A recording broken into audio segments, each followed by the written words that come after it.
So tell me about how do you think differently than like kind of the masses about taking a product like a rich media product like a podcast or a webinar and taking it to market and getting the most eyeballs on it. So kind of from the start in the planning process, how much planning goes in to these things? Let's say you have a brand new B2B client or otherwise, or it's just something you want to start organically. What goes into that planning process? What are you thinking about? What questions are you asking? Yeah, I think it all comes down to understanding what the objective is. So it's a little bit different. The Voices of Search's planning process, where I was working with a company producing the content, was different than the Martech podcast. I am always a fan of starting with a name and a type of content that you can produce comfortably that's just natively in your wheelhouse. And so for me, the reason why we started with podcasting, not blogging or video, is I'm not a very good writer. I talk too much. So naturally, I felt comfortable doing podcasts. And, hey, face for radio. What can I tell you? I just didn't want to be in front of the camera all day long. And so that sort of led me to feel like I had the underlying talent and capabilities to be effective as a podcast host. When you're going through the planning process, if you're a B2B brand, let's focus on that instead of developing a personal podcast. I think a lot of it has to do with understanding what sort of authority you already have, what people expect from you for your content, what do people want to hear from your brand. I'm a big fan of not naming podcasts after brand names. You'll notice that when we started the Voices of Search podcast, which is owned by I Hear Everything, my company, but we started it with search metrics. We didn't call it the Search Metrics podcast. We wanted to have it be something that was searchable, the search term, putting it in SEO terms. I want my podcast to include the head term in it, if not just be the head term. So when somebody searches for Martech in the podcast app stores, we're going to show up first because it's a direct match for the query that they're entering. I think there's a similar approach to consider with podcasts. But when you're creating the payload, right? The actual discussions, the interviews, Yeah. it comes out as, in this case, audio, video, a webinar download. How do you take that and market it before the event, after you have that artifact, the audio and video? What do you do with that? A typical conversation that's an hour is thousands and thousands of words. I've seen some beautiful flow charts of how to best repurpose a podcast interview. What's your technique and what's your process that you've been able to make repeatable?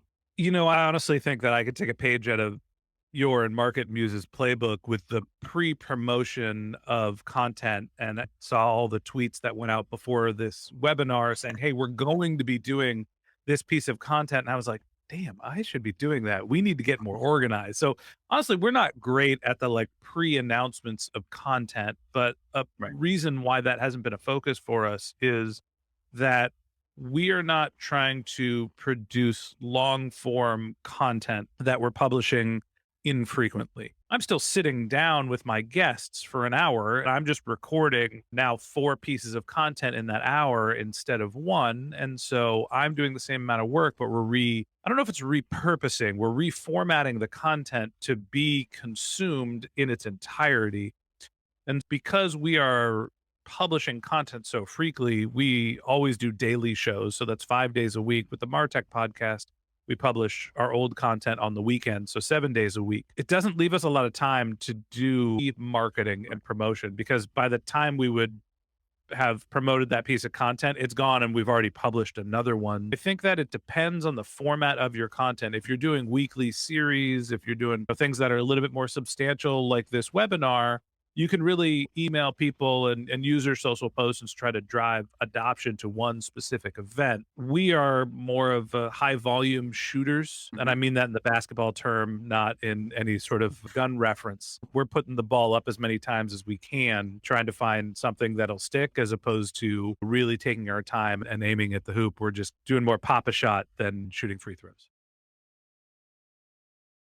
The big thing that we do is that we have the ability to ingest data out of the podcast. So when somebody listens to our podcast, we can pull out non PII that we can retarget or use to build lookalike audiences. And so what that allows us to do is, hey, we got 1,000 people that listen to Jeff on the Voices of Search podcast. I can create a lookalike audience and find more people that look like those audience to get more people to listen to Jeff as a speaker.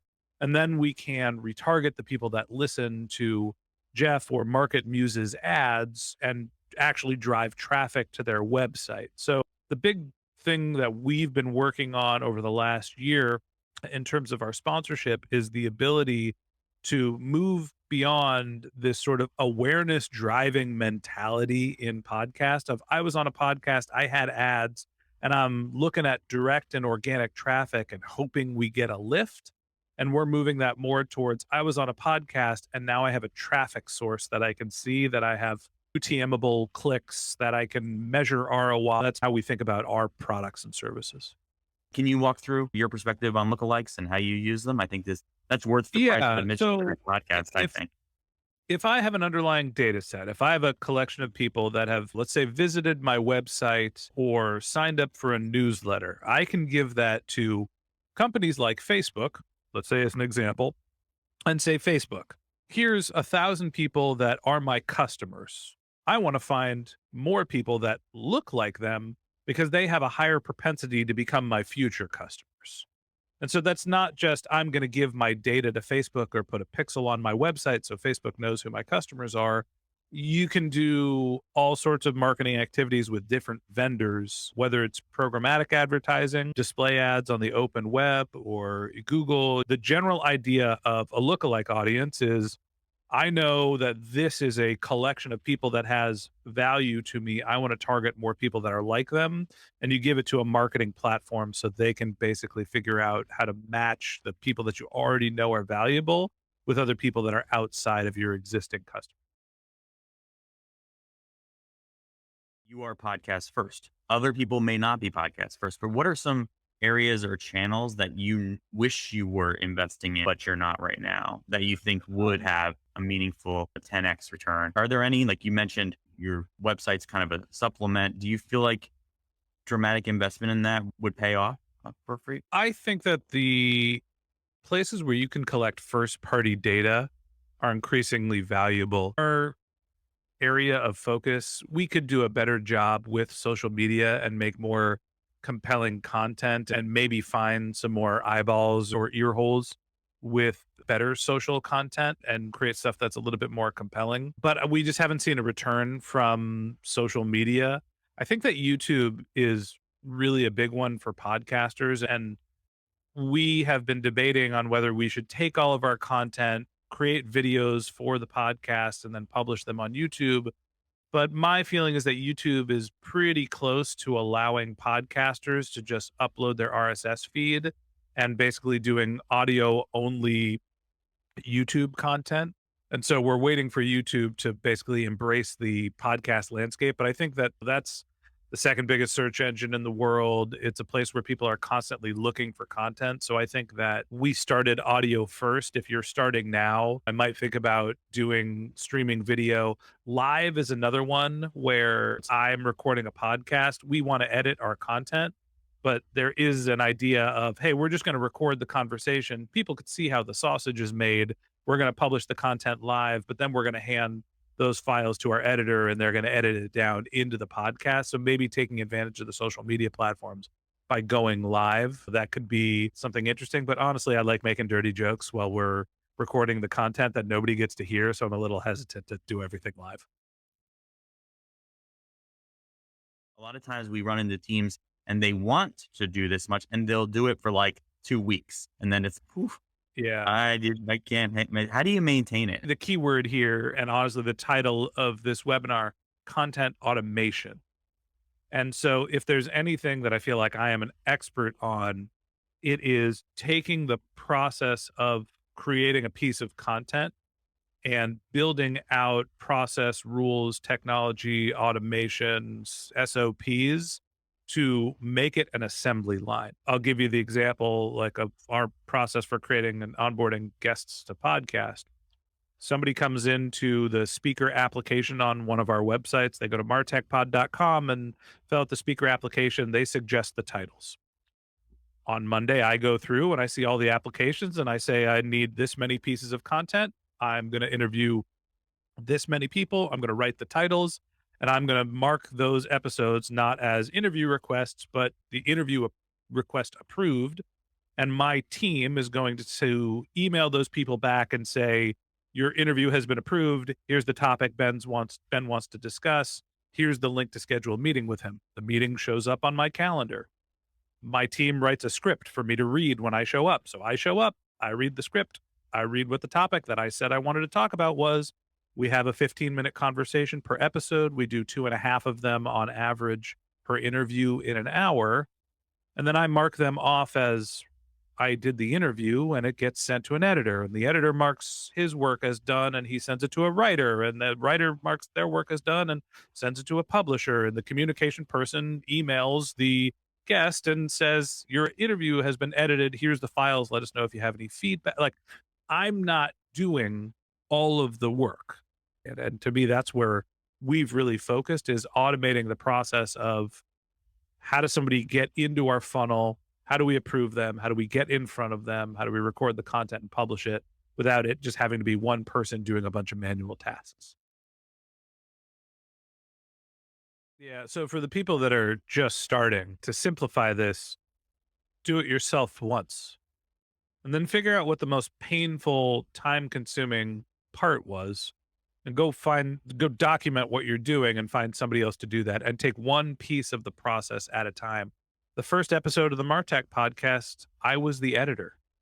I'm not an editor. And that was a pain in the butt. It was an hour-long episode that I spent 5 hours editing, and it wasn't very good. So I went on to Upwork and I found an editor, and that editor is still working with me today. It's been 5 years. He's done 1,300 episodes of the Martech podcast. Panos, I love you if you're listening to this. So good, by the way. I sent you a note specifically to interrupt you. I sent you a note specifically saying your editor is amazing. Your process is amazing. I remember like years ago when we did the first one, I was like, wow, how'd you find them?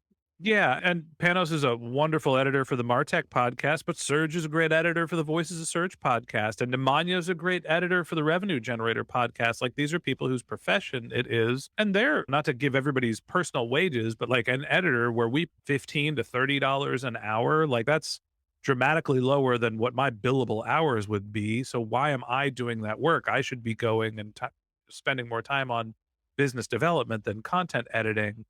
And you have to have a little money in the bank to be able to pay an editor, but it's not a meaningful amount of money to start getting other people to edit your content. So I would start with, you do it first and understand the process. You document what you're doing, you find some resources to be able to do it for you, and you build process and automation to let them know when they need to do their task that they're great at. And 5 years later, you're going to be running a content automation company.